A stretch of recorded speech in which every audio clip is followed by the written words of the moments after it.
안녕하세요. 부자 오빠입니다. 3대 증시가 또 오르면서 다우존스와 S&P 500은 사상 최고가를 또 경신했고요. 나스닥은 아직 사상 최고가까지는 못 갔지만 거의 뭐 근접해 있습니다. 나스닥은 16,000이 조금 넘어야 이제 사상 최고가를 경신하게 되는데 이제 거의 다 왔죠.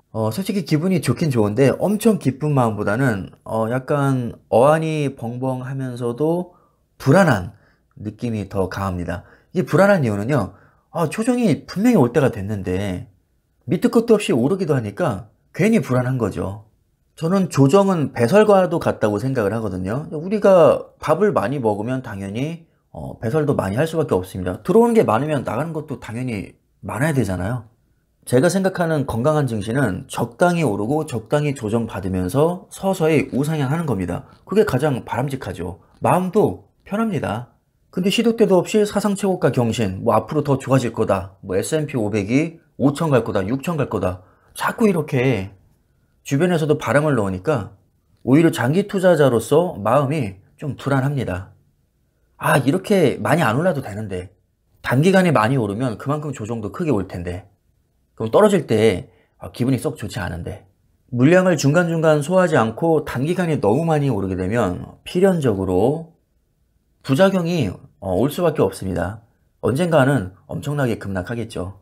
우리가 일주일 동안 밥을 배 터지게 먹었는데 한 번도 화장실에 안 갔다고 생각을 하면 정말 너무 끔찍하잖아요. 그래서 오늘은 마냥 좋아하기보다는 오히려 이럴 때일수록 더 조심하셔야 된다. 절대로 지금 이런 타이밍에 대량 매수를 들어가면 안 되고 오히려 몸을 사려야 된다.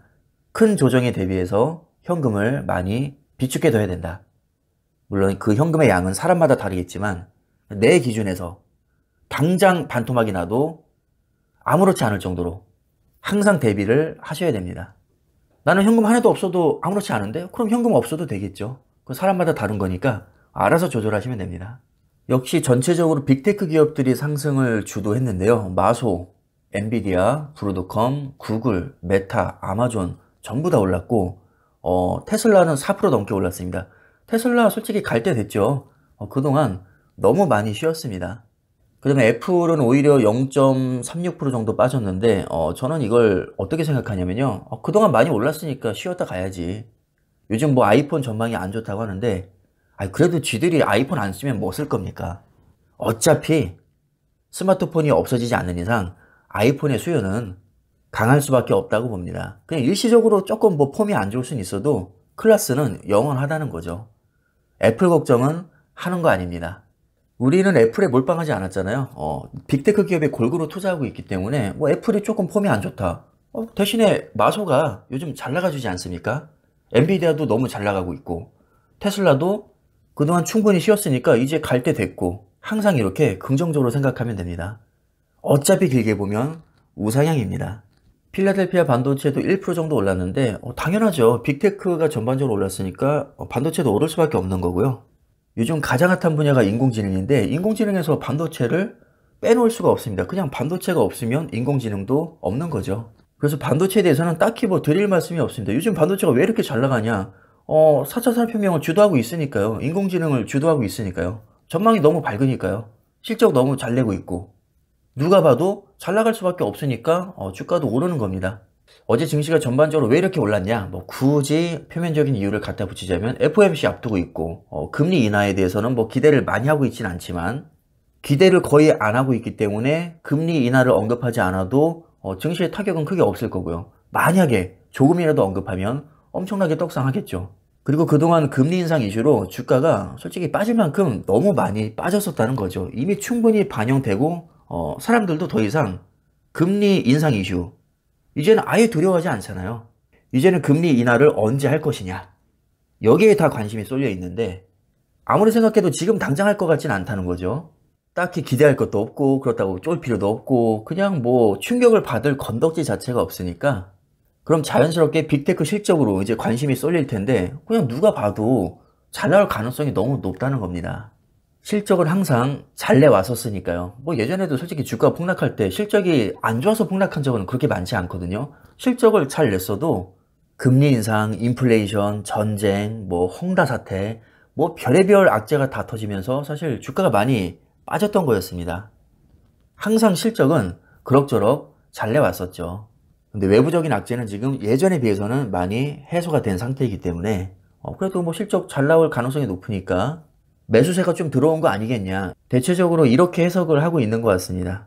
그 다음에 또 하나 이슈가 있었는데 미국 재무부의 국채 발행 예정액이 줄었다는 소식에 국채금리가 하락하면서 증시가 오른 거 아니냐 이런 시각도 있습니다. 이것도 당연히 영향이 크죠. 이대로 끝내긴 좀 서운하니까 오늘도 희망회로를 조금 돌리면서 영상 마무리하도록 하겠습니다. 인공지능 이슈는 너무 많이 말씀을 드려서 오늘은 유튜브 얘기 좀 해볼까요? 여러분들 지금 유튜브를 보고 계신데 유튜브는 구글 거잖아요. 한국인 기준으로 구글 유튜브의 사용시간이 카카오보다 3배가 많고 네이버보다 5배가 많다고 합니다. 정말 엄청난 겁니다. 한국인 기준입니다. 카카오와 네이버 모두 정말 뭐 국민 앱이라고 할 수 있는데 심지어 이것보다 유튜브를 더 많이 본다? 더 이상 무슨 설명이 필요할까요? 유튜브가 짱입니다. 그리고 한동안 구글에서는 유튜브 실적을 공개하지 않았었거든요. 그러다가 2020년쯤에 처음으로 공개를 했는데 이때 다들 정말 놀라 자빠졌었습니다. 그때 당시 광고 매출로만 18조를 찍었었고요. 미국 메이저 방송사를 전부 합친 것보다도 매출이 많았습니다. 생각해보니까 저도 어느 순간부터 TV로 뉴스를 안 보고 유튜브로 뉴스를 보고 있더라고요. 자, 이번엔 클라우드 서비스 얘기를 잠깐 해볼까요? 클라우드 서비스는 한마디로 데이터 센터를 임대해주는 겁니다. 데이터 너무 많아지고 있잖아요. 기술이 점점 발전하고 문명이 발전하니까 그에 따라서 데이터도 누적이 됩니다. 이 데이터를 안전하게 보관하고 처리를 해야 되는데 내가 직접 구축하자니 너무 할 게 많다는 거죠. 자, 예를 들어서 우리가 세차를 해야 됩니다. 그럼 세차장에 가는 게 편한가요? 아니면 내가 집에다가 세차장을 꾸미는 게 편한가요? 당연히 세차장에 가는 게 훨씬 편하고 비용도 저렴합니다. 내가 집에서 세차하려면 모든 장비를 다 사야 됩니다. 하지만 세차장에 가면 2, 3천원만 내면 할 수 있죠. 이래서 클라우드 서비스가 나온 겁니다. 그래서 클라우드 서비스는 그냥 세차장이랑 비슷한 개념이라고 생각하시면 됩니다. 데이터를 전문적으로 관리해 주는 곳. 죽었다 깨어나도 데이터는 줄어들 일이 없습니다. 무조건 많아지는 거죠. 자, 예를 들어서 우리가 영화를 볼 때도 FHD보다는 UHD가 데이터 양이 4배가 많습니다. 여러분이 맨날 UHD 좋은 화질로 보다가 FHD로 내려갈 수 있습니까? 절대 인간은 그렇게 밑으로 내려갈 수가 없습니다. FHD 보다가 옛날 SD 화질로 넘어갈 수 있나요? 절대 그럴 수 없습니다. 스마트폰 쓰다가 2G 폰으로 돌아갈 수 있나요? 절대 그럴 수 없죠. 차 싹 다 없애버리고 인력거 타고 다닐 수 있습니까? 절대 그럴 수 없죠. 인간은 밑으로 내려갈 수가 없습니다. 우리가 뭘 하더라도 기술은 무조건 발전하게 되어 있고요.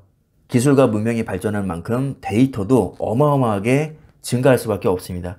그 데이터를 다루는 곳이 클라우드 서비스인데 자, 여기서 세계 1등을 하고 있는 기업이 아마존입니다. 아마존 웹 서비스. 2등이 마이크로소프트, 애저. 3위가 구글 클라우드. 인공지능 분야에서 제일 많이 해먹고 있는 기업을 봤더니 엔비디아, 미국 기업. 클라우드 서비스에서 다 해먹고 있는 기업을 봤더니 아마존, 마이크로소프트, 구글 다 미국 기업. 스마트폰으로 돈 제일 많이 버는 기업을 봤더니 애플, 역시 미국 기업.